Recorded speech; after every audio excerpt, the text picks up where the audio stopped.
सब बातें कर रहे हैं। बातें करते करते भगवान की नजर राधा जी के गले पर जाती है।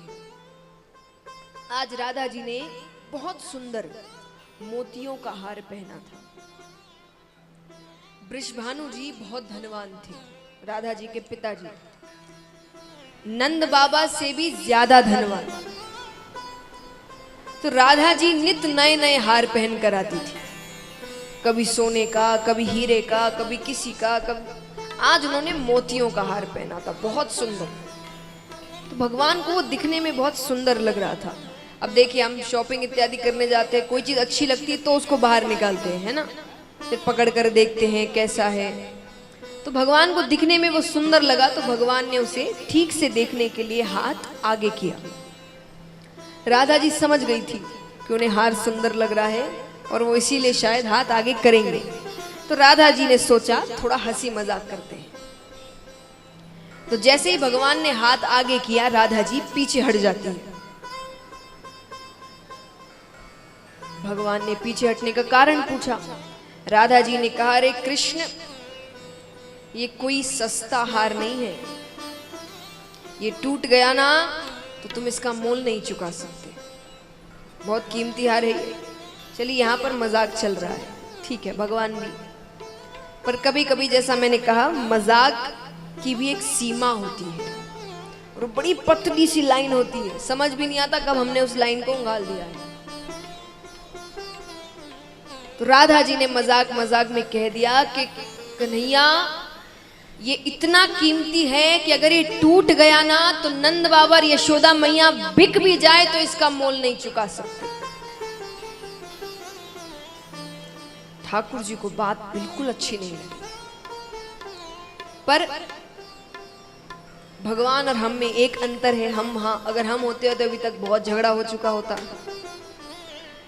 भगवान ने बिना कुछ कहे, कुछ भी नहीं कहा राधा जी से, वो चुपचाप वहां से चले गए। तो राधा जी समझ गई कि भगवान को बात बुरी लग गई है। उन्होंने सोचा मैंने तो मजाक किया था। राधा जी भी चली जाती है। अब भगवान कितने समय तक रास करने नहीं आए। ग्वाल बाल गोपियां कितने ही लोग बुलाने जा रहे, पर भगवान रास करने नहीं आ रहे। राधा जी को लगा ये बात तो बहुत ज्यादा ही बढ़ गई है। इतना बुरा लग गया कि रास करने नहीं आ रहे, किसी से नहीं मिल रहे। अब राधा जी भी उदास हो गई, अब वो भी रास करने नहीं आ रही, घर पर बैठी है, बहुत उदास है, रो रही है। और अगर कोई गलती से पूछ भी ले कि भाई क्या हुआ है, माता पिता तो पूछेंगे कि लाडली जी क्या हुआ है, क्यों उदास हो। अब कोई पूछे तो वो और जोर से रोने लग जाए। इस डर से माता पिता भी अब पूछ नहीं रहे। अब एक दिन नारद जी वृषभानु जी के घर आते हैं। नारद जी आते हैं, वृषभानु जी ने प्रणाम किया। ये नारद जी कैसे आना हुआ? बोले ऐसे ही। अब राधा जी उन्हें दिख नहीं रही क्योंकि वो कमरे में बंद है, वो किसी से मिल नहीं रही। तो नारद जी ने पूछा कि राधा जी कहाँ हैं? वृषभानु जी ने कहा पूछिए मत। राधा तो पता नहीं कब से उदास बैठी है, किसी से बात नहीं करती, सिर्फ उदास है, रो रही है। कुछ पूछ लो तो और ज्यादा रोने लग जाए, बिना बात के। कोई बात नहीं है, और हो भी तो हमें बता ही नहीं रही वो कुछ। नारद जी कहते, वृषभानु जी, जब बेटी बिना बात के उदास रहने लग जाए, रोने लग जाए, तो समझ जाना वो विवाह योग्य हो गई है। अब आप उनकी शादी कर दीजिए।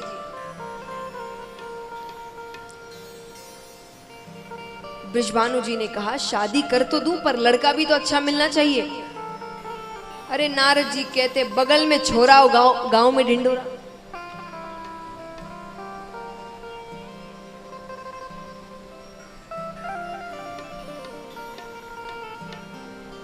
कथा के दौरान थोड़ा पीछे रखे, उसकी आवाज से ध्यान भटकता है।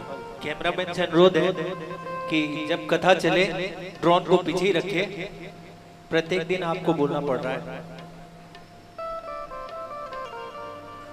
तो महाराज,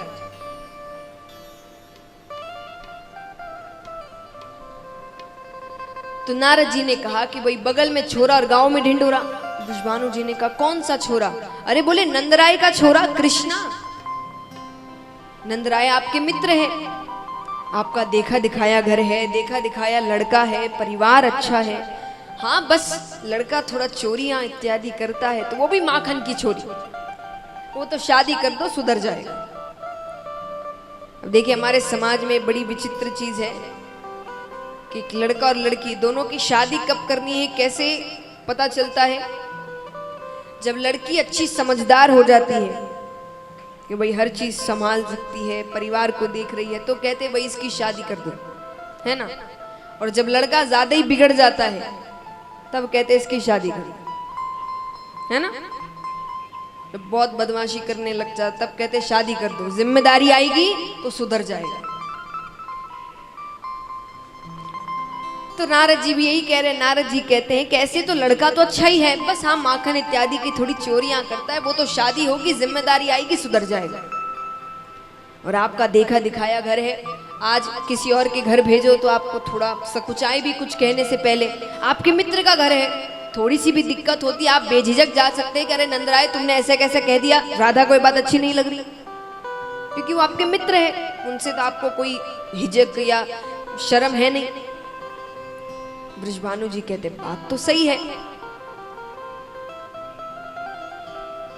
तो बृषभानु जी मान जाते हैं। अब रिश्ता भेज रहे हैं तो एक पत्र तैयार करते हैं, उसमें लिखा है कि हम चाहते हैं राधा आपके घर की बहू बने। अगर आपको ये रिश्ता मंजूर है तो स्वीकृति पत्र भेजिए। ठीक है, लेकिन अब खाली हाथ थोड़ी भेजेंगे, तोहफे इत्यादि तो भेजने पड़ेंगे। तो उन्होंने 108 खोमचे तैयार किए। खोमचे मतलब, खोमचे मतलब बड़ी बड़ी प्लेट काइंड ऑफ नहीं होती, जैसे आप शादी ब्याह में हम जिस पर सब गिफ्ट्स तैयार करते हैं, थाल, हाँ, तो उसको कहते हैं खोमचे।